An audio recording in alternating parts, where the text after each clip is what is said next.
Thank you for watching this video.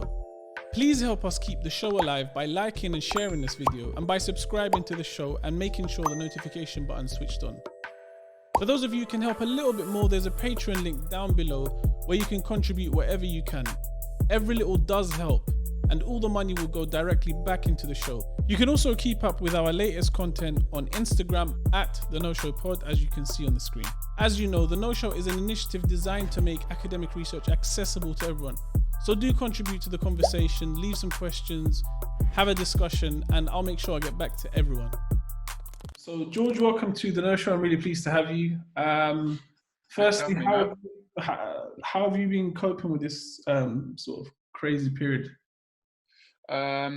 Yeah, like everyone, just trying to figure out the best way of working through it. I mean, thankfully, I'd just moved house before it to a house that had a second bedroom and a garden, because I was in a one-bedroom flat with no garden, like a couple of months basically before this.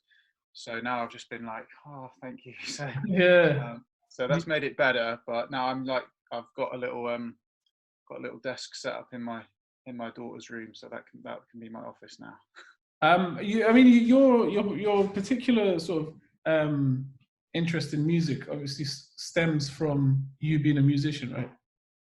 Yeah. So I've been sort of running two careers like concurrently, basically. So I've been like a musician for, released probably like my first proper single in like 2011. So quite, a fair while. And I was like releasing music all the time that I was at uni, like as an undergrad, through my MA and through my PhD and stuff as well. And signed like a major publishing deal with Sony, EMI, ATV, and worked with like Mike Skinner of the Streets, and done festivals like Reading and Leeds Festival, Radio 1's Big Weekends, things like that. And was like pursuing that music career alongside, like I said, doing the PhD and like becoming an academic and stuff as well. And what it's meant is that I could take the academic interests that I had beforehand, which weren't really music driven at all. Like my undergrad degree is in political science and my MA is in PPE. But I could take those concepts that I was interested in, economic concepts of value and other stuff that I was into, along with the fact that I had an interest in like behavioral psychology, behavioral economics as well, and stuff like that. And they ended up just kind of coming together in that I could apply those interests, but to the perspective of music, because I had I'm not going to say a unique insight, but I had a particular insight into how that world operates. So I've been able to bring them together, which has been really nice. And also, I mean, generally as a practitioner of music, being able to study it, does that I mean, obviously gives you the insights, but does it also come with its fair share of biases? It's a difficult one insofar, and I've had questions like this before, particularly so when I was doing my PhD, a lot of the stuff I was writing about was kind of autoethnographic, so I'd be writing a lot about my own experiences. And I published this paper a few years ago about how practitioners can do autoethnographic research and bring their own practice into the research that they're writing about, without it just being like, well, I know the answer, so here's what I think. Yeah. But certainly there's always that interplay, right, between when are you being the I guess, for lack of a better term, like when are you being the academic and when are you being the musician, right? And when is do you need to create some kind of analytical distinction between the two or not? It's a difficult one. I mean, it's a funny one in a way, because this idea of having biases and being subjective, it's something that I always talk about a lot with particularly with my postgraduate students who are writing dissertation stuff. I only know this because we've just been doing it, like this is dissertation season right now. And they're always talking about, how can we remain objective and how do we take our biases and stuff out of that? And I always think like objectivity is like it's not an either or, it's like a conceptual continuum. And it's like, whilst when you're writing about yourself, is it objective in the scientific sense of the meaning of what objectivity is? No. Does it provide an additional lens to aid in the construction of an objective look at what the field or the arena looks like? Yes. I think it's acknowledging that very few research subjects approach anything clean. like devoid of any bias whatsoever. And I think once you realize that, it's like, that's not to detract from the scientific merit of what you do. It's reconceptualizing what that merit is. Like, this isn't work like this in social sciences, isn't measuring apples that falls from a tree. I prove gravity exists. Doesn't work like that. They're particularly in the kind of qualitative work that me and other people do. It's like revealing people's subjective interpretation of the world. It's necessarily messy, and so all we can do is contribute to the ways in which we understand that world. It's never going to give you the answer, right? It gives you an answer. Absolutely. And I think there is historically there's been a divide between theory and practice in many fields with respect to academia. So the theorists say this, but practice says this. I mean, you mentioned economics and your interest in economics, and economics for a long time was built on these theories and models that are so far removed from the real world because they have to be simplified. And now you have a whole new branch of behavioral economics that talks about these, these biases and that sort of stuff. So what I'm really fascinated by is that you were doing a PhD while sort of being a signed musician. How was that balancing act? To be honest, I know which way I leant when I was doing it, and it was towards doing the music, basically. But because, in a way, what I was doing in my PhD was writing about the experience of being a musician, perhaps it was, I don't know whether this is me perhaps justifying it to myself more than anything else, but I could justify it insofar as saying, well, I'm kind of doing the research by being a musician, so one hand kind of washes the other, I suppose. But I definitely, I know that I spent much more time focusing on being a musician because that's what I was pursuing at that time, right? That was the height of my pursuing like a musical career. Like, I was at my PhD was in a research institute called the Centre for Competition Policy, which is like an economics research institute, which was based at UEA in Norwich. And at the time I was like, I'm going to be a rapper. I don't want to live in, you can't be a rapper and live in, well, you could be a rapper and live in Norwich, but you're probably not going to be a massive rapper and live in Norwich. So I was like, right, I'm just going to move to London. So I lived in London actually the whole time. And then I would come back to UEA for seminars and stuff that I had to do. And like, I would juggle my time in a fairly, like my wife was a primary school teacher at the time. So often I would like stay up all night between like 11 p.m. when she went to bed and like 6 o'clock in the morning. And then when she would go to work at 6 o'clock in the morning, then I would go to bed and wake up and do whatever. It was like a weird, like nocturnal few years, but essentially really I was just pursuing music. I mean, I was interviewing people as well for my PhD as well. And I would interview them at kind of 6 monthly intervals over a kind of 3-year period. And actually, the reason that I got the 4th year to write up the PhD is because I got signed to Sony in my 3rd year. So I had enough money to not need to have a job, like the music was my job.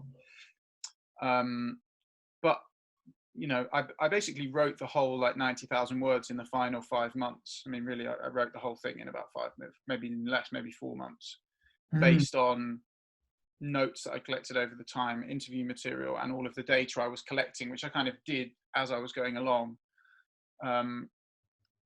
But I think to a certain extent, my whole academic career before that point, like being a student, was kind of defined by my ability to juggle doing that and being a musician as well. So like, to be honest, it was probably more intense to try and be a musician while you're like sitting finals at Cambridge than it is to do it while you're writing a PhD. Because a PhD, there's always another day. When you're writing a PhD, there is always another day. And that's really interesting. Because obviously you've recently authored a book, and I wonder, does that experience sort of having to balance this, having a family life that I suppose because of the music and trying to balance out your PhD gets affected? Does the book talk about your sort of mental health journey as well? So I sort of tried to remove myself and my journey from the book, because the book is based on a survey that we did of we 2,211 musicians and music workers responded to this survey, and then we did follow-up interviews with 28 musicians, major record executive of one of the majors, and a music manager, so and plus some mental health professionals working in the field and stuff as well. And we really wanted to like hear from them in their words about how they were experiencing their work, and we can talk more about it and whatever. But in terms of my positioning in that research, I remember like during a lot of the interviews inside being like, oh, like, yes, I know exactly like what you're telling me, because they're telling me about anxiety and depression and what it's like to be a musician and all this stuff. And I remember while they were telling me it, so often I'd be thinking, yeah, right. I feel exactly the same. And sometimes I would say that to them because it aids in like establishing rapport in an interview, because they know that you're speaking the same language as them. But the simple answer to the question is no, the book doesn't interrogate my own experiences. It puts me as a academic writing about the lives of others. But Sorry, so the book is called "Can Music Make You Sick?" Correct. And I'm guessing that it's self-explanatory. The title is self-explanatory, but in looking at sort of the different aspects of music, does it focus on a particular age group, or is it more as an industry, looking at the industry as a whole?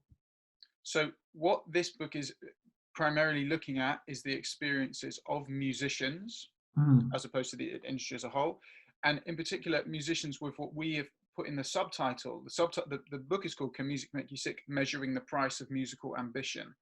So it's about people trying to establish careers as musicians, or with established careers as musicians. So in that sense, there's one distinction that's important to be made, in that it's not so much the making of music, which is what we're interrogating, the processes of music making.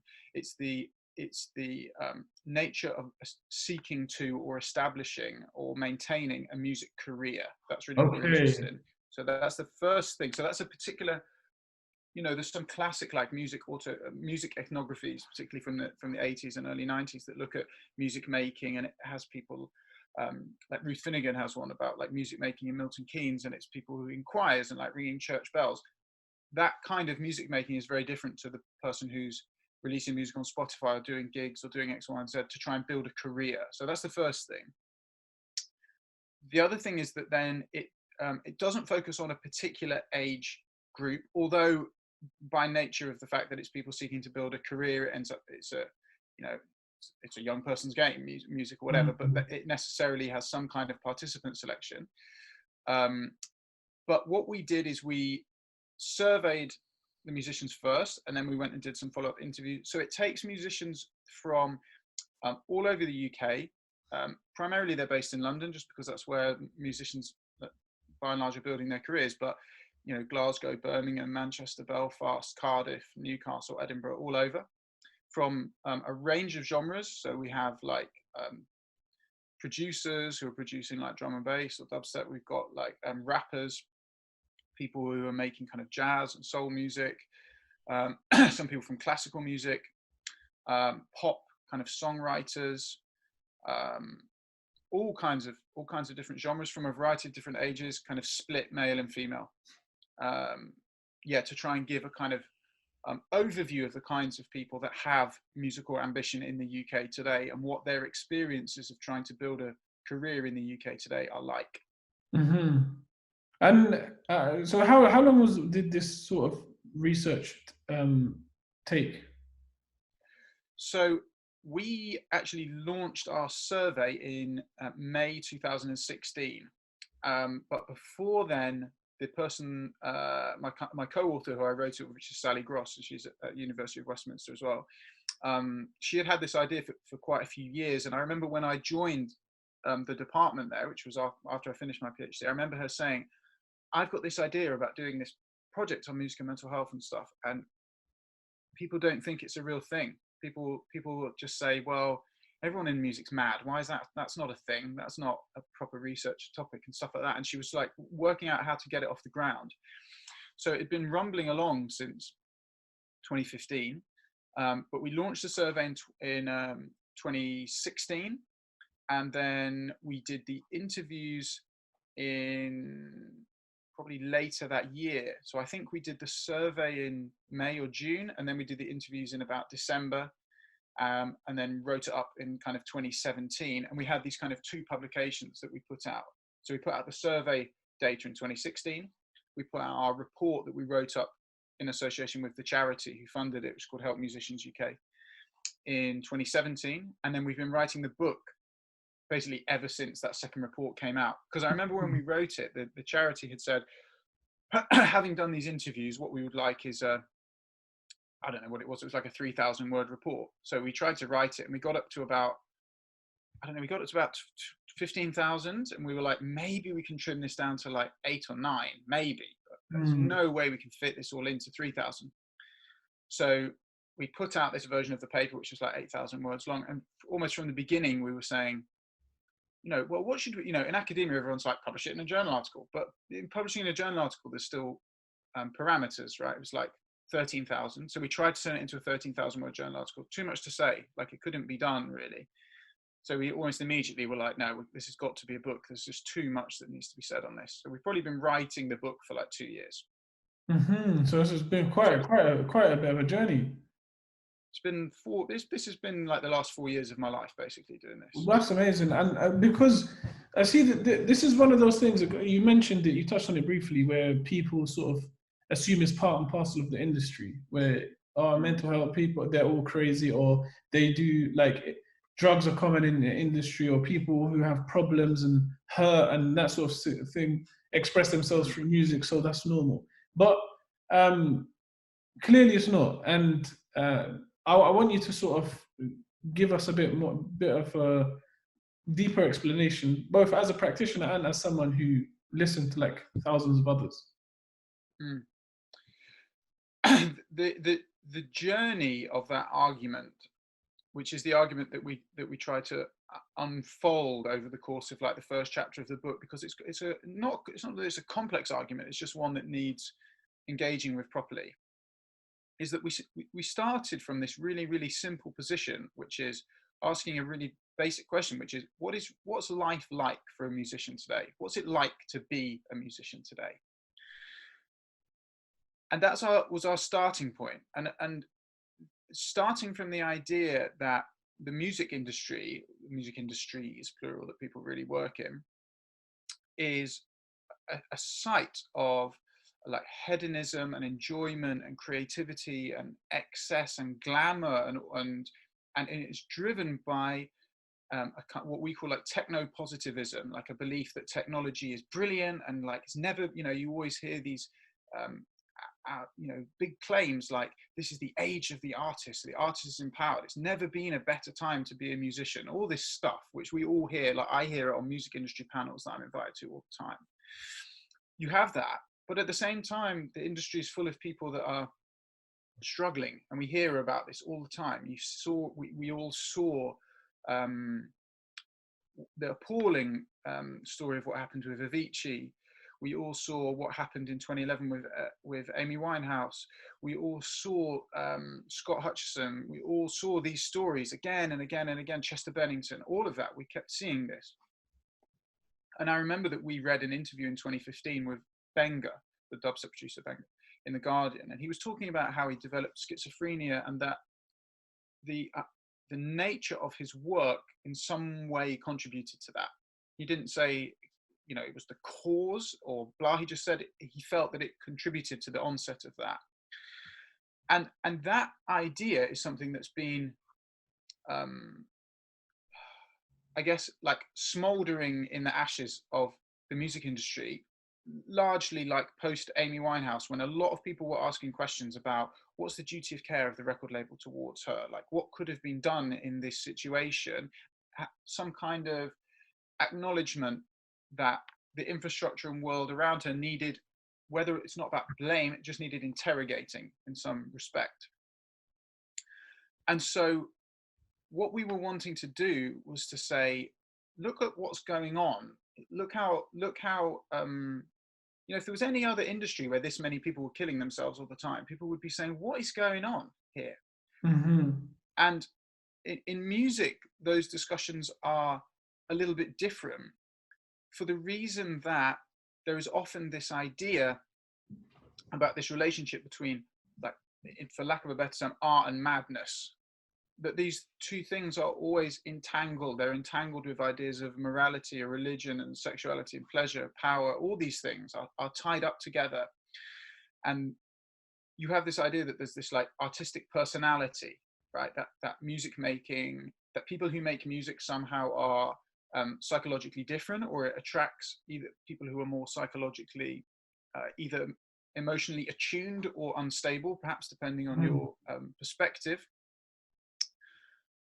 And what we wanted to do was to interrogate that idea a little bit more, about this idea that, you know, musicians are like overly sensitive or irrational or crazy. And you see these articles all the time, right? Like we reference one in the book, and it's like the 5 types of crazy artists you'll meet in your life, you know?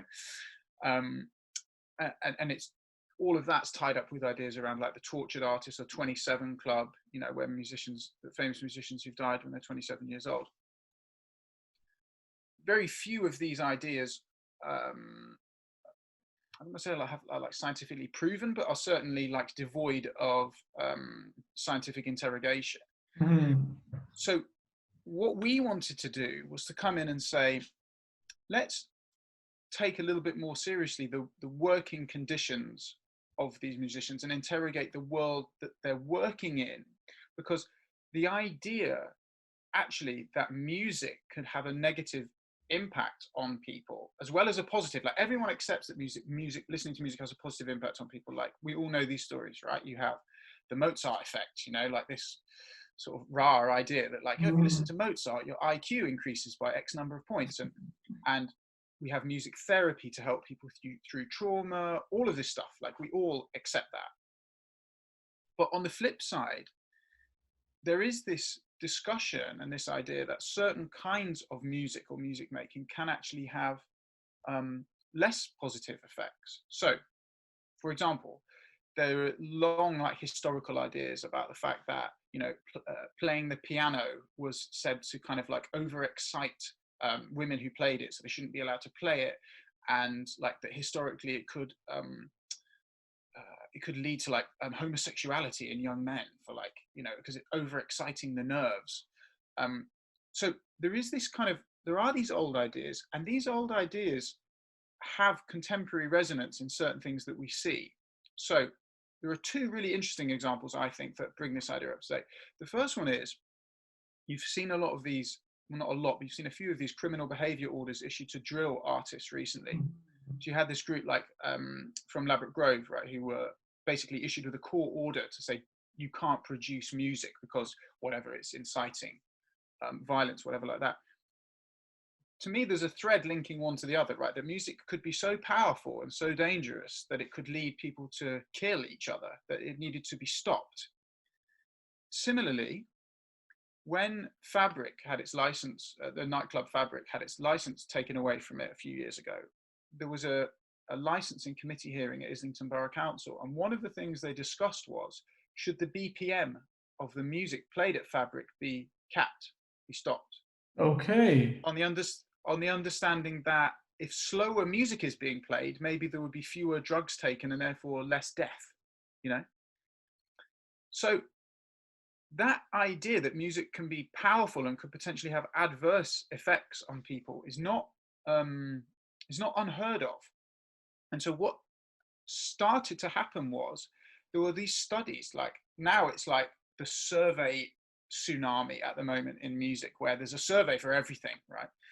And there were lots of these surveys around the time of our survey asking people to talk about their working conditions. And what people are saying like over and over again in these conditions about their working conditions was,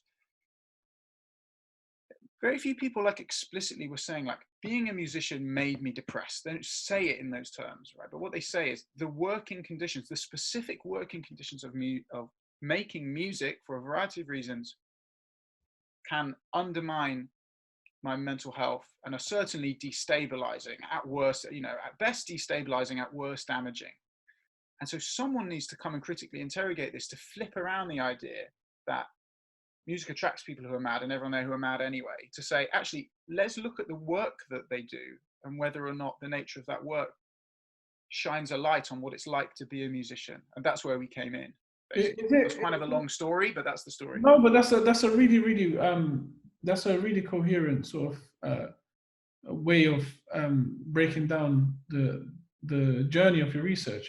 But you talk about the idea of like flipping the model and talking and assessing it sort of from working conditions, and you've alluded to that a couple of times. What are these working conditions that are leading people to feel that music is damaging them? Right. So what we do in the book is we essentially break down these working conditions into three main features, three main characteristics of contemporary musical work. And the idea that sits behind this is that if we can understand the nature of contemporary musical work, which is, as we all know, like what musical work is defined by, like precarious working conditions, precarious economic working conditions, financially and otherwise, like the drive to be entrepreneurial, to make your own brand, to develop yourself, to market yourself.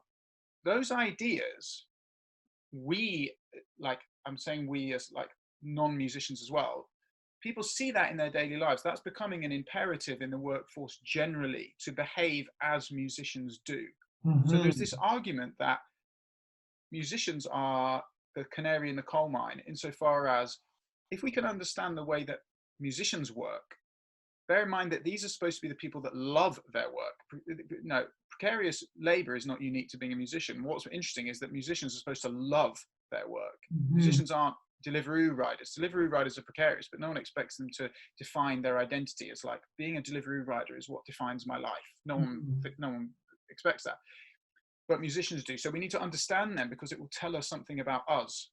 It's not just like, oh, like music, because otherwise people are like, well, who cares about musicians? I'm not bothered. These people should stop whinging. Whereas actually it's like, if we can understand them, we might understand more about ourselves.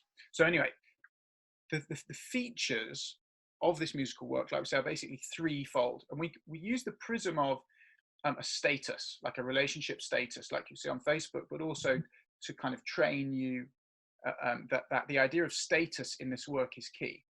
Yeah. And we break it down into these three statuses. We call it the status of work. That's about how economic validation is achieved for this work. We call it the status of value, which is about how cultural validation is attained for this work. And we call it the status of relationships, which is about how social validation is attained for this work. So we have the economic, the cultural, and the social, work, value, and relationships. And what we say is that the interplay between these three values is what creates such a destabilizing working environment. So, I mean, I could run through the three if you want. I'll try and run through them in a kind of shorter, coherent way. Okay, the status of work, what the status of work is about what the changes to the economic value of music, let's say, or looking at music making and the work of being a musician through the prism of traditional employment parameters, the idea of it being work and a job, what looking at it in that way is like. And what we essentially find is that the first finding, which sits in the background, which is not revelatory in any capacity, like everybody knows this, is that music making is financially precarious. Okay, fine. And in many respects, like what's happened with COVID-19 is just the zenith, like the ultimate emblem of the fact that music making is financially precarious. Mm. But what we went on to say was that this lack of economic recompense, whatever, for the work that musicians are doing, leads to this kind of existential questioning about the intrinsic value of the work that they do. Mm-hmm. So you would find musicians that would say things like, some of the musicians we spoke to who were quite illustrious, depending on how you define illustrious, in that they're performing at Glastonbury and they're on the BBC all the time and blah blah like this, and like this woman that we spoke to like works in Boots or whatever, and she's like, well, when people ask me what's my job, I have to say the other stuff that I do, because I don't know if I can really call music making my job, because it doesn't really earn me that much money. So I don't know if I can really call it that. Or people would say that people don't really think of what they do as work, because the idea of whether or not this is really work is kind of up for debate, because it's not paid labor, ergo to what extent is it work? And this chimes with old debates, particularly like feminist critiques of like wages for housework and things like that. Like, what is work? Like, how do we understand what work is? But in that environment where whether or not what you're doing is work is up for debate, what that work like that is necessarily exploitative insofar as it's concealed and as a pleasure, like something that you're happy to do.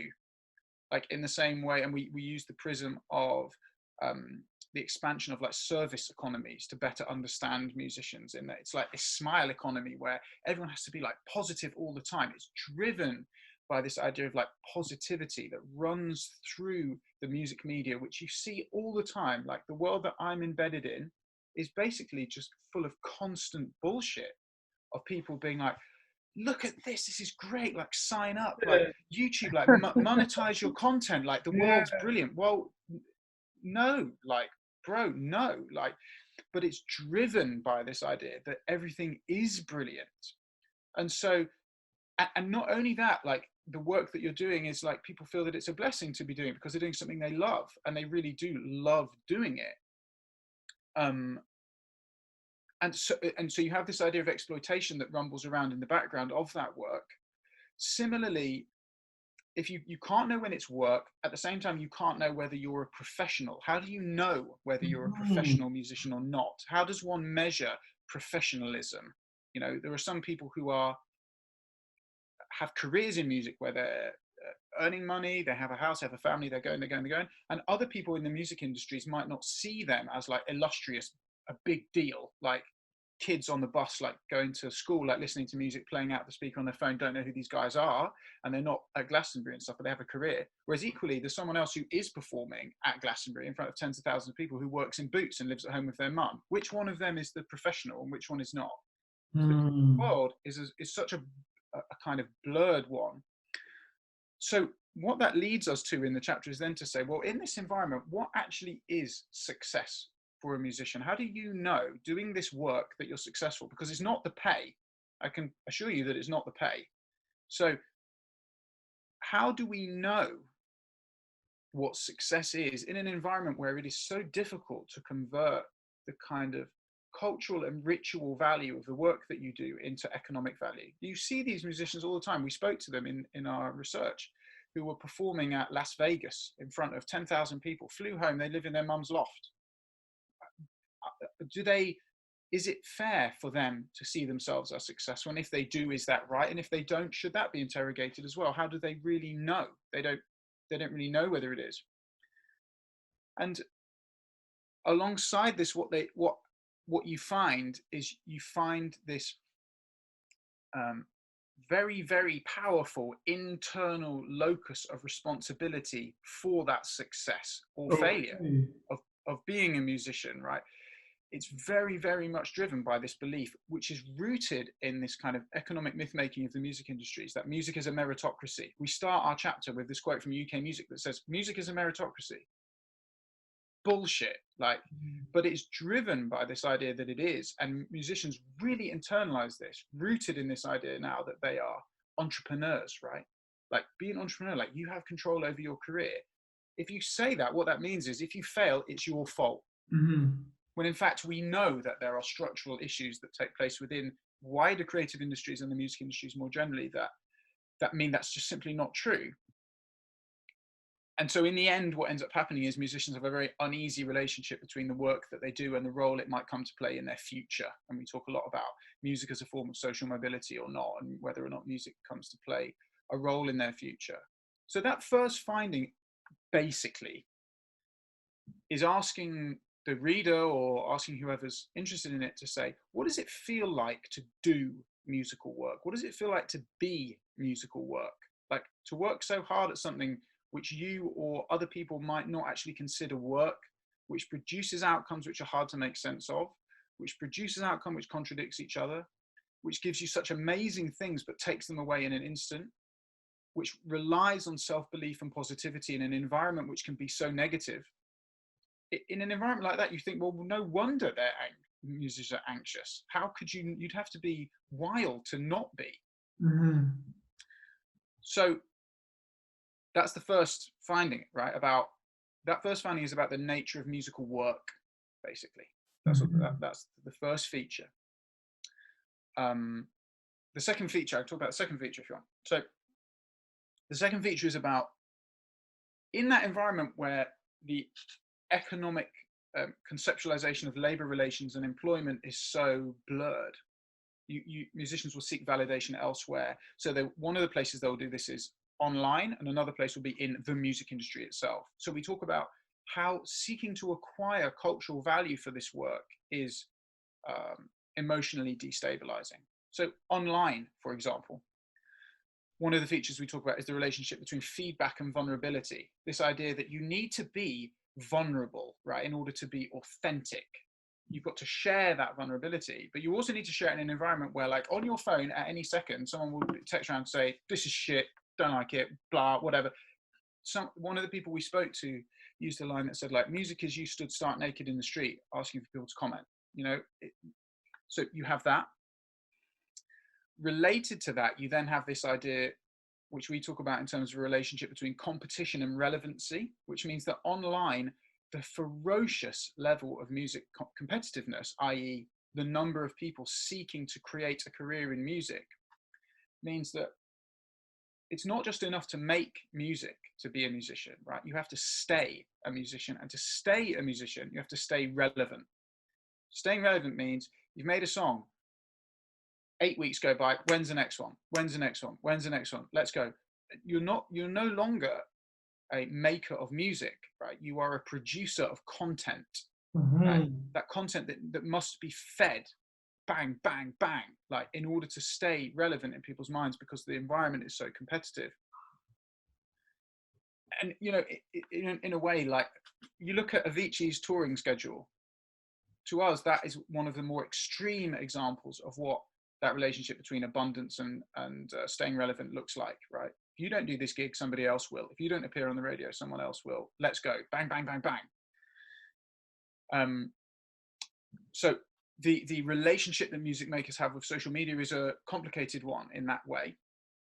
So then we say, not only are they trying to seek that validation online, they're seeking it in the music industry as well. And we say that that is defined by another form of precariousness, not just financial precariousness, but what we call a precarity of experience. And that means that the musicians we spoke to articulated that their experience of dealing with what they call the music industry is driven by, like, uncertainty, instability, and this idea that you could be offered a record deal, but they change their mind whenever.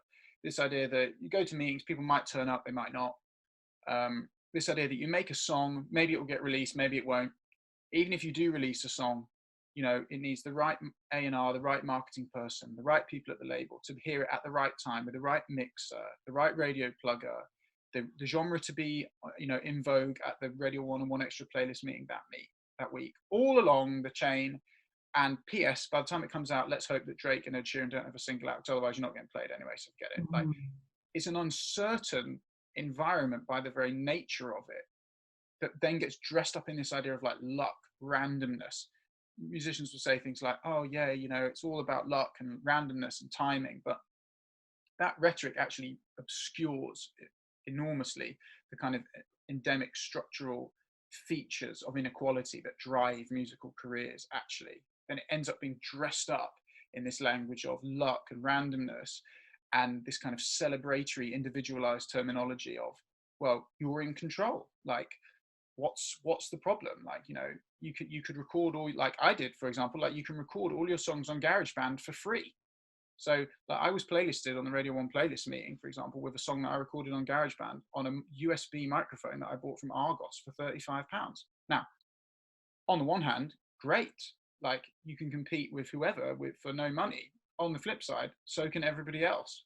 Like, you need to have a more critical reading of what constitutes something being positive or not. So that's the second finding. And the third finding is essentially about the way that a music career, we call it the status of relationships, the way that a musical career interferes with the personal relationships that musicians have with other people, so that what ends up happening is that personal relationships are economic relationships that need to be worked at in a kind of quite an instrumental fashion. So you'll find, for example, in their personal relationships, their family life comes to be defined by guilt a lot because they're reliant on others. They see themselves as kind of trapped in this extended adolescence where they're relying on family to support them for extended periods of time, which they don't really want to do. Often they have to leave family and go to London, as many other people do, but nonetheless, they see that. You find the impact of touring on family life being particularly difficult as well. And so what we do, perhaps a bit controversially, but nonetheless it's interesting, is we have a section in the book where we look at music and ask whether or not we could think of music as being, or could we use this as a prism to understand music making if we think of it as a gambling addiction? Okay. What we do is we get the features of a gambling addiction from the DSM-5, the Diagnostic and Statistic Manual of Mental Disorders. And we say, if we run through these features of a gambling addiction and we change the word gamble to the word making music, then musicians would hit a lot of these characteristics of gambling addictions. For example, one of the features, I can just read it off here. One of the features is, and I'll change the word gambling to making music. Restless or irritable when trying to cut down or stop making music. Frequent thoughts about making music, such as reliving past music making experiences, planning the next music venture, or thinking of ways to get money to make music. Making music when feeling distressed. After losing money while making music, returning to get even or chasing your losses. Jeopardizing or losing a significant job and or educational or career opportunity because of making music. Relying on others to help with money problems caused by making music. Like, That's all of those. wow. That's wild. Look, that is actually scary. So there are 9 features that constitute a gambling addiction in the DSM-5. And if 4 out of the 9 are achieved, it says that you have a gambling addiction. Well, musicians, the ones that we spoke to, easily tick 5, maybe 6 of the 9. And what we're not saying that music making is a gambling addiction. What we do is we use this as an interesting prism through which to explore the fact that this seeking to, and it's not the making of music per se that's the issue, it's the seeking to build a career that's the issue. And the way in which it has such a, I don't like using these like big powerful terms like corrosive or dangerous, but the way it has such an intense relationship on the lives of people around them. They will, all the interviews that we talk about, they will talk about the guilt of relying on their girlfriend, the guilt of having to live at home with their mum, the fact that they've lost important points in their lives because they've been chasing this, and it's their whole life. It's not like a hobby that people are like doing for a bit of fun. We use Han a lot in the book and talk about it being an occupation, and not an occupation in like, what's your occupation? An occupation in that you're occupied. Yeah. You are being perpetually occupied by this work and the impact that has on everyone around them. So personal relationships look like that. Professional relationships come to be defined by competition, right? Always lots of people we're speaking to are always like, I was above this person on this poster and I thought, yeah, good, because like that must mean I'm bigger than them. Whereas in fact, they were like friends that they wanted to like make songs with. But in fact, it's not like this social thing of getting together and being creative. It's like, where am I positioning myself at the moment in my career, and how am I moving forward? And then the final bit of the chapter says, like, we need to look at the way that women musicians experience their relationships in particular, because what they told us about their relationships was particularly striking. So sexual abuse and misogyny in the music industry, women we talked about, and we went back and spoke to some of the people we interviewed to say, like, are you sure you're happy for us to include this? Like, just to double check with them. Talking about sexual abuse that they'd experienced over their career, the way in which they experienced their working careers online being very different, the harassment, the bullying, being different to the way that men were because their age was a factor, the way they looked, and the way that they're objectified as part of their competitiveness with others. And so saying that we needed to look at the experiences of the women we spoke to differently because they told us different things. They're the features. In answer to that's like a half an hour answer to a question, but when you say what are the features of a musical work that contribute towards levels of anxiety and depression, they're the 3 features. That's fascinating. And I think that was such a thorough explanation, and an explanation that is very needed, because there's no alternative. There's quite literally no alternative. Nobody's sort of is breaking it down in the way in the way you and your co-author have broken it down. I'm mindful of time. Yeah. Do you because I'd love to go into this a bit further, but I think I'll explain it. We can get into it at another time. Where can people find you online at the moment? So the first thing people can do is, like, if they want to read some of this early stuff, if you just put it in the speech things in Google, if you put "Can Music Make You Sick?" the first 2 reports are up there. If you want to find, I have 2 Twitters, but I had like one as a musician, but that's kind of drifting into being my music and academic one, and one academic one. But the main one I use is on Twitter is @context__, because that's my musician name, Context. But I have an academic one as well, which is @Dr. G Musgrave. You can follow me on there. But I guess if people are searching "Can Music Make You Sick?", I think that would be the way that people would find me, probably the easiest. Or put George Musgrave in. I did Google myself. There is another George Musgrave, but he's like an Australian. I mean, we'll link all of them. We'll link all of them on the video anyway. Yeah. So, and just finally, based on the work that you've done and based on your experiences as a musician who had a concurrent career, what advice would you give to people going into music? Now,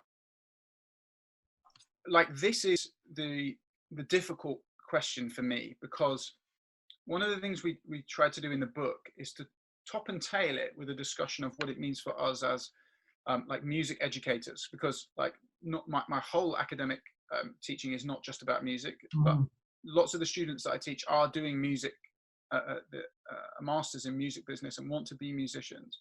So it's actually very, very difficult to square what we have found in this research with what we do as practitioners, because in a way we're saying to people who dream of working in music, actually look what it's like. Now, what's difficult is, like, we gave a talk about this in Belgium, at a music college in Belgium, and we could see like the look on like these students' faces. They were like, this is horrible, and one of them put their hand up at the end and just said, "So are you saying we shouldn't make music?" And I was saying, like, no, that's not what we're saying. What we're saying is, like, what's really, really important is that we are aware that this is the reality of this kind of work, and to stop believing the myths and the bullshit that's dressed up around this type of work, because the music industry is reliant on these like mythical narratives that simply do not chime with the experience of people's working lives. Maybe for some they do, but in the research that I can only speak about the students that I teach, the research that I've done, and a little bit about the life that I've lived. I don't like to lean too much on the life that I've lived, because, in an academic sense, like, to what extent is it just an anecdote? But based on the research that we've done and the students that we teach, we're saying we need to interrogate these myths more deeply and more meaningfully, and we need to understand, right, that challenging these working conditions, which essentially will come to define all of our working conditions. Lots of knowledge economy workers that read this book, for example, or have read the research, have said, "Oh, this is a bit like working in a university," or, "Oh, this is a bit like being an author," or, "Oh, this is a bit like whatever other kinds of knowledge economy works." Well, yeah, it is, because it's knowledge economy creative work. That's the nature of that work. But the musicians' work is so emblematic of that we need to listen and learn from what they tell us, because it tells us that what's needed are like political, broader solutions to this, not individualized ones of like, well, be more resilient, or like develop a thick skin. Like, fuck off. Like, that's not good enough anymore. Actually, that just doesn't work anymore. We cannot individualize a social problem. You just can't do that. And ultimately it's a bit like, I think, to be honest, I think it's the students that we're teaching that will end up coming up with the solutions to this, as opposed to us. I think one of the things that we've done is we've identified the challenges of working in this environment, and in the conclusion we play with some ideas around how we might mitigate that and what we might do. But the solutions will be socially driven and not individual, because that's not the way you're gonna mitigate against the worst excesses of this, because the people working in this environment are telling us that they're I don't want to be like hyperbolic, but like suffering, right? And you can't just dismiss that suffering and go, oh well, that's music. That's not good enough. Actually, that's just not good enough. So that's what I hope it does. I hope it just makes people open their eyes and go, oh wow, yes, maybe I should stop dismissing these experiences. This happened a while ago in fashion. Nobody in fashion would ever turn around and say, well, fashion attracts people who like being looked at and therefore have a certain level of vanity about their body, and therefore it attracts people who are more likely to develop anorexia and body dysmorphia. No one says that, because that's bullshit. What they actually say is the structural features of the fashion industry encourage extremely unhealthy practices amongst a lot of the people in it. Well, this is essentially doing something similar for music and saying, let's look at this, because the idea of being a precarious entrepreneurial worker very soon will not just be, and it already isn't now, isn't just, hairdressers rent their seats. Yep. Hairdressers are self-employed because, this is everybody. This is everybody's problem. It's just musicians are just emblematic of it. Exactly. I mean, now the rise of social media, everybody wants a market on there, and it's the exact same concepts. That's it. So I hope it has resonances. That's all. George, your research is incredible. It's like, for me personally, I find it fascinating, given that so many of my friends and colleagues are musicians and work in production and that sort of stuff. So I think this work is phenomenal. I think everybody should read the book. We'll link it on there. Can Music Make You Sick? We'll link it on. And I would love to have you on sometime in the future so that we can sort of do a follow-up. Yeah, 100%. Anytime. Well, thanks a lot for your time. I really appreciate it. Cool, man. Thank you for having me. Thank you for watching this video. Please help us keep the show alive by liking and sharing this video, and by subscribing to the show and making sure the notification button is switched on. For those of you who can help a little bit more, there's a Patreon link down below where you can contribute whatever you can. Every little does help, and all the money will go directly back into the show. You can also keep up with our latest content on Instagram at The No Show Pod, as you can see on the screen. As you know, The No Show is an initiative designed to make academic research accessible to everyone. So do contribute to the conversation, leave some questions, have a discussion, and I'll make sure I get back to everyone.